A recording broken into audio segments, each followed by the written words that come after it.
चालाक खरगोश और शेर। एक घने और सरसब्ज जंगल में एक ताकतवर शेर रहता था। वो बहुत जालिम था और रोजाना कई जानवरों का शिकार करता था। जंगल के तमाम जानवर उससे बहुत डरते थे और सुकून से नहीं रह सकते थे। एक दिन सब जानवर एक बड़े दरख्त के नीचे जमा हुए। उन्होंने सोचा कि अगर यही हाल रहा तो एक दिन सब खत्म हो जाएंगे।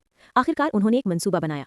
वो सब शेर के पास गए और बोले, ए बादशाह, हम हर रोज एक जानवर आपके पास खुद भेज दिया करेंगे, आप शिकार ना करें। शेर ने ये बात मान ली क्योंकि उसे आसानी से खाना मिल रहा था। अब हर रोज एक जानवर खुद शेर के पास जाता और वो उसे खा लेता। एक दिन एक छोटे से खरगोश की बारी आई। सब जानवर उदास थे लेकिन खरगोश बहुत ज़हीन था। खरगोश ने सोचा, मुझे कोई ऐसी तरकीब करनी होगी कि सबको इस जालिम शेर से निजात मिल जाए। वो जानबूझकर आहिस्ता आहिस्ता चलता रहा और देर से शेर के पास पहुंचा। शेर बहुत गुस्से में आया और जोर से दहाड़ा, तुम इतनी देर से क्यों आए हो? मैं भूखा हूँ। खरगोश ने अदब से कहा, ए बादशाह, मैं अकेला नहीं आ रहा था, रास्ते में एक और शेर ने हमें रोक लिया। वो कहता था कि वही असल बादशाह है, उसने बाकी खरगोशों को खा लिया और मुझे भी रोक लिया। ये सुनकर शेर गुस्से से आग बगोला हो गया और बोला, मुझे फौरन उसके पास ले चलो, मैं उसे सबक सिखाऊंगा। खरगोश उसे एक गहरे कुएं के पास ले गया और बोला, वो इसी कुएं के अंदर है।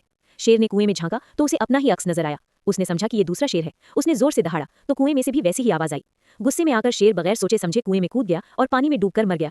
खरगोश खुशी खुशी वापस जंगल गया और सबको बताया कि शेर मर चुका है। ये सुनकर तमाम जानवर बहुत खुश हुए और जश्न मनाने लगे। इस दिन के बाद सब जानवर अमन और सुकून से रहने लगे।